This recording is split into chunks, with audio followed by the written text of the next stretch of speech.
I lost my mother to illness when I was in elementary school. My father was the one who worked hard to raise me. I loved my gentle father dearly. When I married my husband Ethan, my father shed tears and said, "Please, take good care of Lily." My only concern was Ethan's parents. Both my father-in-law and mother-in-law graduated from prestigious private universities. They were true elites.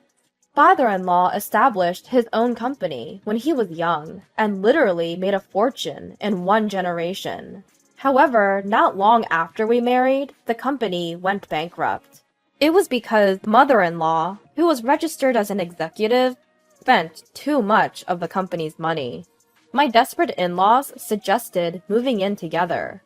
"Clearly, we're going to have children, and we can't afford to support you," Ethan argued.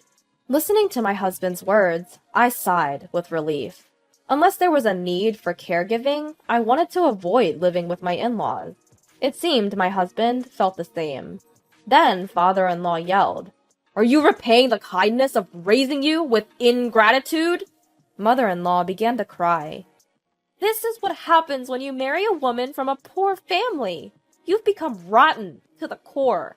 My in-laws wanted to live together. We wanted to avoid it. The conversation got nowhere. "It's really impossible to live together, but maybe we can send some money." My husband said that, and I glared at him.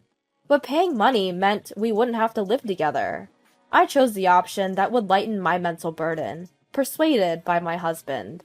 However, this was the beginning of our troubles. The agreement was to provide $300 a month, but they kept asking for additional money every month, saying, "We can't pay for medical bills and medicine," or "My back hurts, so I need to go to a chiropractor." I had my doubts about whether this was true, but I didn't feel like going to check. If we refused, they might bring up living together again. I grappled with frustration, but endured the constant begging for money. Our finances were barely making ends meet every month. That's why I started working part-time at a bar, leaving my young son Noah at the childcare center. The bar paid well, and they would let me take home leftover food. Somehow, we managed to stabilize our finances. And when Noah turned 10, my husband was ordered to transfer by his company. Since the transfer was to a rural area, Noah and I considered moving with him. But my husband said, "It's better to be near your father," and thought of my father, who lived alone. My father's house was about 20 minutes away by train. The transfer location was at a distance that required the use of a bullet train. I decided to rely on my husband's words. While I was working at the bar, my father would take care of Noah. He seemed happy to spend time with his grandson. I would take home food from the bar, and my father, Noah, and I would gather around the dining table. Noah, who never warmed up to his paternal grandparents, was unreservedly affectionate with my father. My humble and grandson-loving father, on the other hand, was the complete opposite of my in-laws. They would brazenly claim to be my parents and eat and drink as they pleased at the bar where I worked, leaving without paying. I paid all their bills. They didn't come often, but they seemed to show off to friends or juniors when they did. Once or twice a month, it still hurt to pay for them, from my part-time earnings. The manager often sent something and gave me substantial discounts, saying, "You're always working hard." I want to splash beer on them someday. How satisfying that would feel. I indulged in fantasies of defeating my in-laws. In the fall of Noah's junior year in high school, preparing for university entrance exams, I received a call from my husband. "I can come home in the spring." "Really?" "Yeah, and with a promotion to boot. I really put you through a lot. Let's live happily together again, the three of us." Next spring is looking busy. As soon as I hung up, the electronic sound of an incoming call rang out. Thinking it was my husband, I answered without looking. "What?" I inadvertently let out a careless, deflated voice. "Hello, this is the city hospital?" The caller explained the urgent matter in a tense voice. My father had collapsed and was taken to the hospital. He had stopped to buy Noah's favorite pudding at a convenience store and fainted in front of the cashier. I grabbed only my wallet and phone and rushed to the hospital. Although I couldn't get many details, I was told my father was in emergency surgery. "Dad!" I called out to him, praying, "Please make it. Please." When I arrived at the hospital, I gave the reception staff my father's name. "I heard he's in surgery now." I pressed the staff at the front desk, drenched in sweat. "Please head to the 4th floor." I was directed to the operating room. The surgery wasn't over yet, so I sat on the bench, praying and waiting. Several hours later, the doctor informed me the surgery was done. The diagnosis was a stroke. There would be a slight impairment in speech and motor functions, but I was nothing but grateful that his life was spared. Dad's condition gradually stabilized. During my free time, I visited the hospital, talking to Dad, even giving his immobile hand a massage. "Dad, today, Noah." I made sure to tell Dad all about Noah. His initial response was weak, but daily rehab was fruitful, and Dad started to show signs of recovery. One day, while massaging his hand as usual, Dad weakly grasped my hand. It was the first response since the surgery, and I was so happy that I cried. "Dad, you did great." Then Dad slowly shook his head and pointed at me with the hand he could move. "Thank you," he stuttered, smiling. He should have had difficulty moving his facial muscles, yet he smiled at me. Stroke aside, Dad seemed to have aged, becoming smaller. I recalled him at the wedding.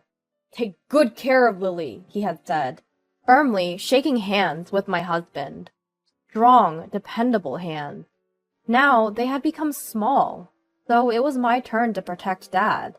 I firmly grasped my thin father's hand, encouraging myself. I had to leave the hospital before evening as I had a part-time job at the bar. I hope Dad continues to recover. I started my job full of hope.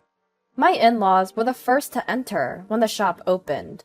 "Lily dear," they called cheerfully. They brought along 2 men, a bit older than themselves.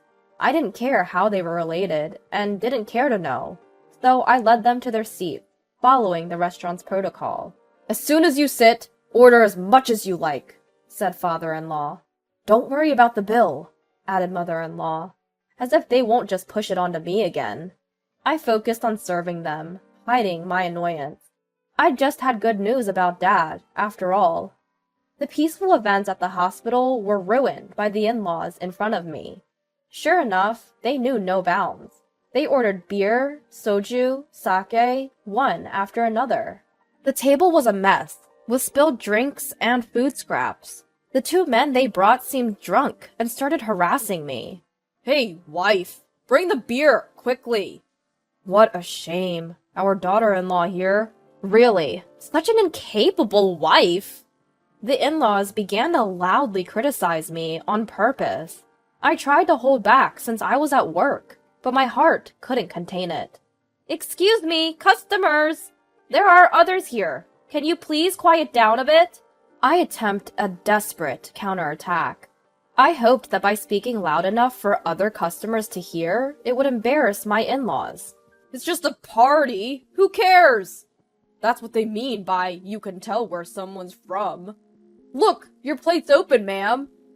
Fueled by alcohol, their remarks escalated.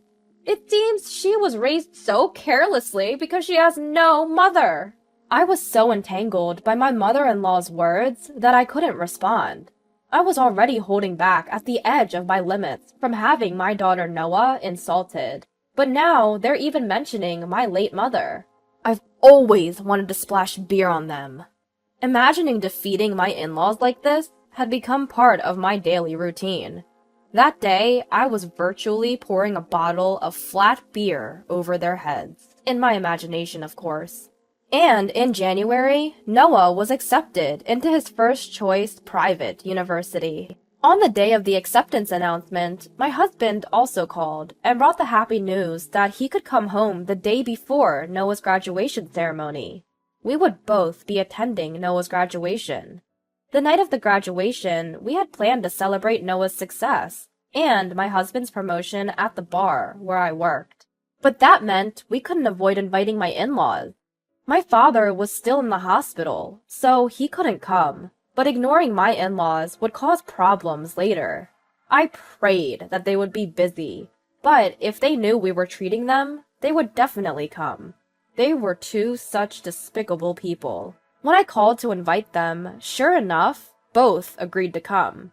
Noah's new private university is known nationwide as a prestigious institution, and my father-in-law pompously said, "He inherited my genes." Well, see you on that day. I quickly ended the call. The night of Noah's graduation, I happily walked to the restaurant with my husband and Noah, the three of us together, after a long time. The in-laws had already arrived by taxi, I was informed. The restaurant manager had kindly prepared a private room for our celebration. Just thinking about my in-laws made my stomach ache. Still, I decided to smile, as much as possible, in front of the family, and entered the restaurant. We took our seats and toasted with bottled beer for the adults, juice for Noah. "Noah, congratulations!" My husband smiled warmly at him. "Congratulations on your promotion," I said to my husband, raising my glass. "I'm really looking forward to college in the spring," Noah exclaimed. "Here, this is from Grandpa." I handed Noah a cherry-colored envelope. Grandpa here refers to my father, of course. From Grandpa? Noah joyfully accepted the envelope. It's not much, but he said to enjoy college life. Grandpa prepared this celebration gift with a nurse's help, even though his hands still aren't moving properly, I explained. Just knowing my father's feelings was enough. I had reported to my in-laws over the phone that my father had a stroke and was hospitalized.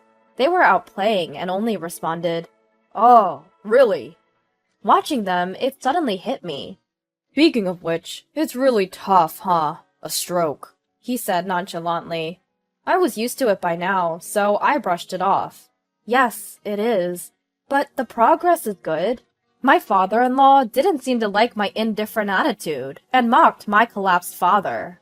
"It's a brain disease, right? His head's gone crazy, hasn't it?" Noah's brow furrowed as he looked at father-in-law. Quick to counter, my husband spoke up. "Is that any way to talk?" "But it's the truth, isn't it?" "Yes, it's a brain disease, right?" The in-laws were not at all shaken by their son's argument. The boastful in-laws couldn't help but enjoy the misfortune of others. "Just stop it," my husband began to say, but I held up my hand to his face. Then I splashed the lukewarm beer that was left in the glass right onto father-in-law. The flat beer left in the bottle was poured over my mother-in-law. I could endure them speaking ill of me. If it doesn't reach Noah's ears, I can bear it. But I couldn't stand to hear them say that my father, who had raised me with all his might, was crazy. My father's hand had become so small. It was up to me to protect that hand. I glared at my in-laws. "Don't mock my father." The in-laws were at a loss for words, having beer suddenly thrown on them. "It was just a joke! Come on!" Father-in-law retorted in a low voice. My husband then countered, "Dad? Mom?" They slowly looked up at their son's voice. "There's a reason why I invited you here today." My husband pulled out a single note from his wallet. He placed it where the in-laws could see, like a slap in the face. On it was a detailed list of the in-laws' extravagant spending. A bus tour with friends, luxury spa treatment, purchasing designer bags, and much more. "You can find out about this stuff easily," he said. The in-laws no longer tried to make eye contact. Everything my husband had found seemed to be true. "If you can afford to live so luxuriously, you don't need our support anymore," I quickly followed up. "No, that, well..." Cutting off father's indecisive words, I said, "You don't need it, right?" "But just the allowance," mother-in-law pleaded. "No, we won't send any more money. We're cutting ties too," my husband stated firmly. "Please go home." My disheveled and soaked in-laws looked at me with stunned expressions. "Please leave." I pointed to the exit and said it once again. Under the pressure of my firm stance, my in-laws slithered out as if crawling on the floor. It seemed my husband knew everything. He knew the torment I was going through. Apparently, Noah would sometimes stop by the bar to say thanks for the meals. But, embarrassed to be seen by me, he waited until I wasn't there. At that time, the manager had been reporting to Noah how I was being treated by my in-laws. "It's hard to tell a child this, but please protect your mom," he was told. Noah had discussed this with my husband. My husband had declared that when he returned, he would sever ties and stop all financial support. However, he had asserted that it would only be carried out once he was back, since he couldn't protect Noah or me when he was away. And so, my husband stopped the payments as promised. Every day, my in-laws called, probably to demand the money. Before cutting ties completely, I unleashed everything I wanted to say to my in-laws. There's nothing to fear, since I'm ending this relationship. After ending the call unilaterally, I blocked my in-laws' contact. A few days later, my in-laws seemed to have asked my part-time job's manager to help them get in touch with me. They did this multiple times during business hours. The manager, annoyed, lost his temper. "Don't ever come back to our store," he yelled, throwing an empty beer bottle and chasing them out. In the conversation between my in-laws at that time, I heard words like payments and monthly installments. So it seems they are likely taking cash advances or making installment payments, unable to lower their standard of living. Serves them right. I'm now working at the second bar, opened by the manager. He made arrangements to ensure that my in-laws couldn't harm me if they came to the store. My father will be discharged from the hospital soon, and it's decided that we'll live together in this house. My husband and Noah both fully agreed. As I cleaned the room that will be dedicated to my father, I thought back to his small hands.